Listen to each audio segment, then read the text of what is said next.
So yun guys, sampagpalang tanghali na po pala. At ako po kasi ay nagsimula na ang trabaho dun sa kabila. Yan. Hindi ko na videohan yung kung paano tinanggal ng asawa ko itong aming kusina. Kasi andun ako sa kabila.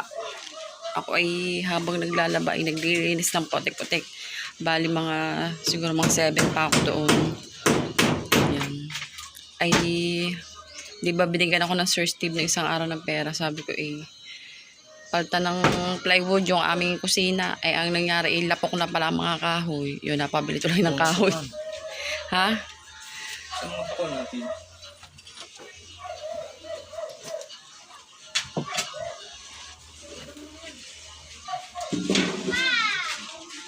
Tagal na kasi nitong aming kusina. Titinda daw. Ayun, nabili ko ng galing Sir Steve tsaka bigas. Tapos yung iba ay pinanggastos. Nasa kanilagot ko Jojo, ibibidyo, itatapat ko na lang sa iyo ha. At ako yung naglalaba doon.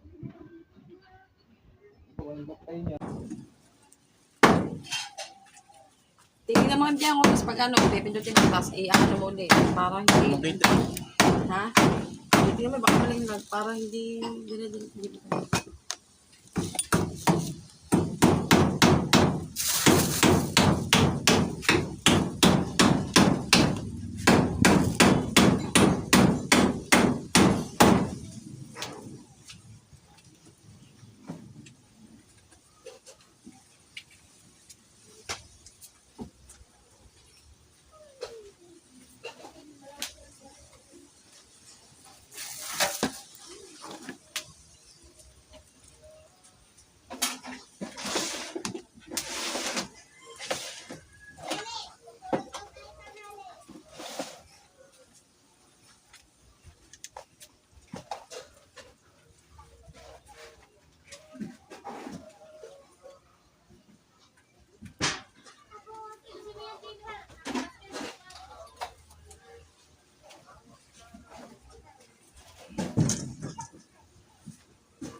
Dala-dala niyo.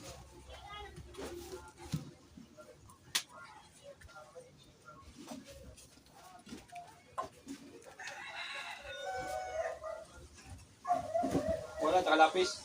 Saan yan? Wala ba dyan sa misa?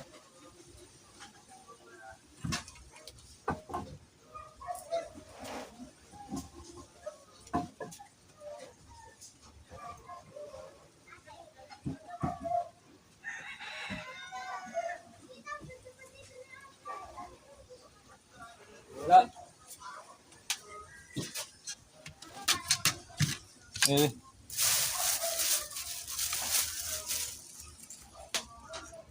Ko alam.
So, yun guys, yan. Ayan na yung nagawa kahapon ng aking mister. Tapos, nung gabi, hindi na lang niya nalagyan ng yero. Gawa ng madilim na. Ayun ang nilagay niya. Tapos, anong oras na ngayon? 3:30 ng hapon. Ngayon niya lang ulit lalagyan ng yero kasi kaninang umaga ay pinatawag sila ng kanilang boss. Kung kailangan linggo, saka sila pinapasok. May pinagawa sa kanila. Pero retouch lang naman. Nag-aayos pa siya ng yero. Tapos, bumili din ako ng wallpaper. Yan guys, ang bili kong wallpaper. Hindi ko lang alam kung alin ang ilalagay ko sa lababo. Kung ito ba or ito. Kasi, pagka gantong taghangin, ang galbok dito sa amin, kung puti. Andong kasi ang alikabok lahat. Doon sa may aking kusinang ayun, gawa ng yung hangin na nanggagaling sa likod. Kung ito naman, ay hindi siya maduming tingnan. Pero, pag-iisipan ko muna kung alin ang ilalagay ko doon. Kaya lang, hindi ko alam kung may ilalagay ko siya ngayong araw nito dahil katatapos ko lang din pong maglaba. Yan po ang aking mga nilabahan. Halos katatapos ko lang po din dahil nga kahapon ako po ay nagsimula ng magtrabaho doon sa kabilang bahay. Kaya, hindi ko po alam kung malalagyan ko ngayon ng wallpaper. Siguro kung ako'y makakapagpahinga muna kahit saglit or makaidlip muna kahit kaunti. Talagang ngarag na po eh. Yan po. Nagpuputol siya ng yero. Ilalagay sa aming kusina. Medyo bago ang plywood, tas lumang yero, sira ang plywood. Pag samantagal muna yan. Meron naman po kaming mga bagong yero, yung galing po kay Libiste. Kaya lang, ilalagay po yun sa taas namin. Gawa ng mas importante po yun eh.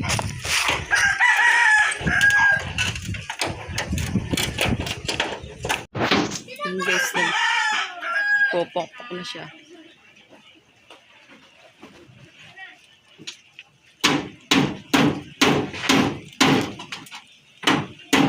Lagyan mo na lang yan ng ano sa ibabaw no?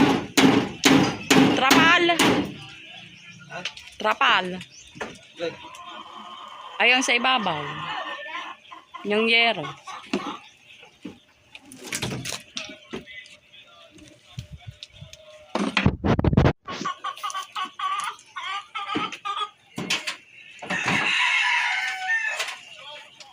Tatlo lang pala yan, no?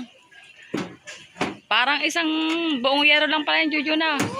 Mga G's na.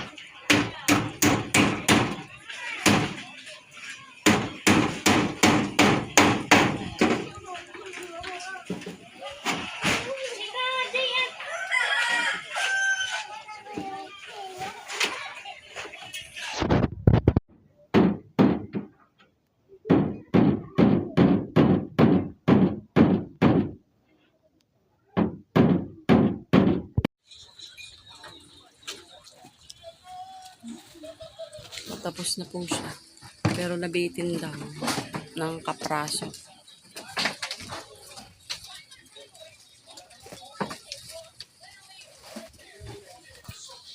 Patapos na siya, guys. Okay na yan, Jojo. Ha? Hindi pa?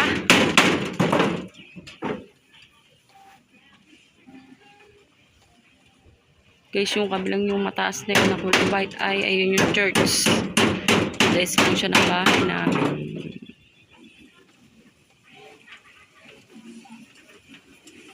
Muulan, guys. Maambong pala. May bagyo ata eh.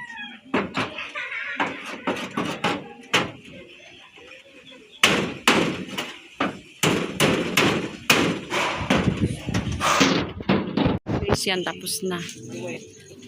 Ako'y, sa totoo lang, hindi pa ako nakakatulog. Nawala na antok. Mga pagkape na lang kaya. At mailagay na rin siguro ang wallpaper.